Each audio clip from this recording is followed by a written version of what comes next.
Break के बाद स्वागत है आपका। बढ़ते हैं अगली खबर की ओर। रेल मंत्रालय का बड़ा फैसला, 2 शिफ्ट में अब रेलवे का स्टाफ काम करेगा। पहली शिफ्ट सुबह 7 बजे से शाम 4 बजे तक और दूसरी शिफ्ट दोपहर 3 बजे से रात 12 बजे तक होगी। रेल मंत्री अश्विनी वैष्णव का बड़ा फैसला, 2 शिफ्ट में काम करेगा अब रेल मंत्रालय। काम में कोताही ना बरती जाए, बर्डन ज्यादा ना पड़े और सिस्टमैटिक वे में काम पूरा हो पाए, इसके लिए ये डिसीजन लिया है नए रेल मंत्री ने।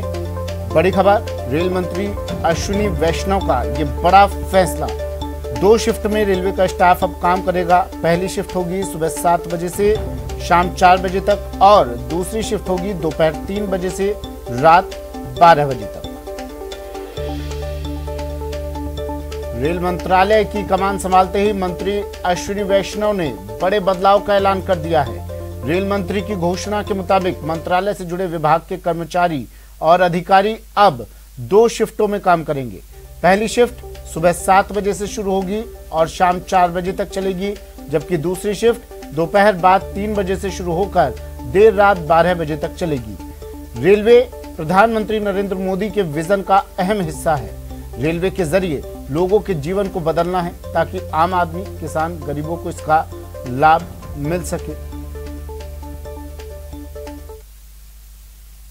कैबिनेट विस्तार के बाद रेल मंत्री अश्विनी वैष्णव ने कल अपना कार्यभार संभाला और कार्यभार संभालने के बाद अश्विनी वैष्णव तुरंत ही एक्शन में नजर आए। उन्होंने रेलवे में 2 शिफ्ट में काम करने के अधिकारियों और वहां के एम्प्लॉयों को आदेश दे दिए हैं, यानी कि अब रेलवे में 2 शिफ्टों में काम किया जाएगा। पहली जो शिफ्ट शुरू होगी वो सुबह 7 बजे से लेकर 4 बजे तक होगी और दूसरी शिफ्ट 3 बजे से लेकर रात 12 बजे तक होगी।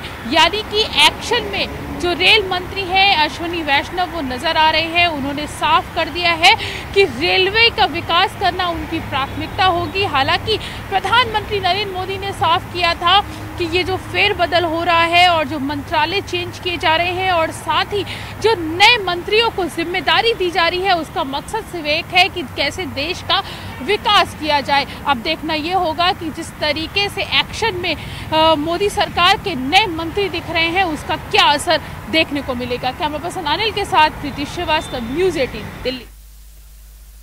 और पोखरण से बड़ी खबर आ रही है। पोखरण में एक बड़ा हादसा होते होते टल गया। लेबर रूम की छत गिरी।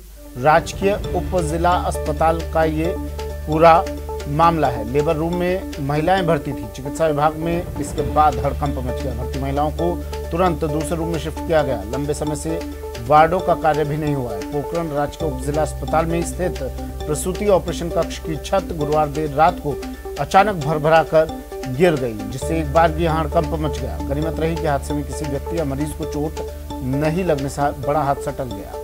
पोखरण राजकीय उप जिला अस्पताल के भवनों का निर्माण सालों पहले किया गया था। समय पर मरम्मत नहीं होने के कारण कई कमरों में दीवारें, छत क्षतिग्रस्त पड़े हैं। प्रसूति कक्ष में प्रवेश करते ही अंदर की छत गुरुवार देर रात को अचानक गिर गई। छत गिरने के वक्त कोई प्रसूता, मरीज, परिजन या चिकित्सा कर्मी उसकी चपेट में नहीं आया, जिससे बड़ा हादसा टल गया।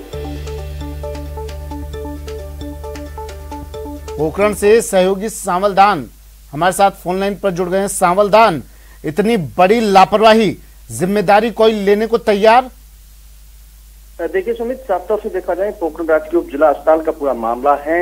यहाँ कई वर्षों से मरम्मत नहीं की गई है, जिस कारण ये बड़ा हादसा होते होते बाल बाल टल गया है। यहाँ प्रसूताओं को डिलीवरी के लिए इस रूम में लाया जाता है, लेकिन उस वक्त छत गिरी। उस वक्त वहाँ लेबर रूम में महिलाएं, तमाम परिजन उस वक्त साइड में थे, इससे बड़ा हादसा टल गया है।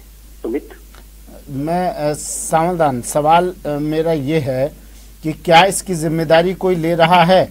इतने दिनों से जब अस्पताल का ये भवन जर्जर अवस्था में है, छतें क्षतिग्रस्त हैं, दीवारें क्षतिग्रस्त हैं, क्यों नहीं इनकी मरम्मत का कार्य करवाया गया? कोई बड़ा हादसा होता तो किसकी जवाबदेही होती?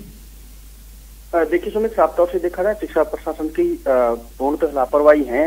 यहाँ खाना पूर्ति करके इस कार्य को पूरा कर दिया जाता है। कई समय से पेचवर्क भी करते हैं, लेकिन पूर्णतः काम नहीं किया जाता है। क्यों लंबे कई वर्षों से ये बिल्डिंग बनी हुई है, पुरानी बिल्डिंग है, इसमें ही पूरा चला जाता है। उप जिला अस्पताल भी अब हो गया है, लेकिन शिक्षा विभाग के जो शिक्षा प्रभारी हैं, तमाम अधिकारी हैं, उनकी लापरवाही के चलते ही ये पूर्णतः कार्य नहीं हो रहा। कारण ये बड़ा हादसा होते बाल बाल टल गए। अस्पताल प्रबंधन क्या कह रहा है? बात हुई आपकी? आंखों पे पट्टी बांधकर वो लोग इलाज करते हैं क्या?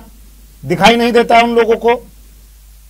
देखिए सुमित, साफ तौर से देखा जाए तो शिक्षा प्रबंधक इस मामले को लेकर अपनी बात टालते नजर आ रहे हैं, क्योंकि उनको ये पता है, वो कई दफा ये मामले कहते हैं कि हमने इसकी रिपोर्ट विभागीय अधिकारियों को आगे भेज दी है। विभागीय अधिकारियों को रिपोर्ट भेजने का बहाना करके अपनी बात टालते नजर आ रहे हैं। सुमित, ठीक है, शुक्रिया सावधान तमाम जानकारी के लिए। तो लेबर रूम की छत नीचे आप ये तस्वीरें देखिए, और ये पूरा मलबा, शुक्र मनाइए, भगवान का शुक्र मनाइए, क्योंकि धरती का भगवान आंखों पर पट्टी बांध के बैठा है। इसलिए ऊपर वाले का शुक्र मनाइए कि वहां पर प्रसूताएं नहीं थी उस जगह पर। इस कमरे में थी प्रसूताएं, लेकिन उनके बिस्तर साइड में थे, इसलिए वो बच गई। लेबर रूम का ये मामला है। लेबर रूम में ये छत भरभरा कर नीचे गिरी, लेकिन कोई बड़ा हादसा होने से टल गया। अब जिम्मेदारी लेता हुआ भी कोई दिखाई नहीं दे रहा है। पोखरण में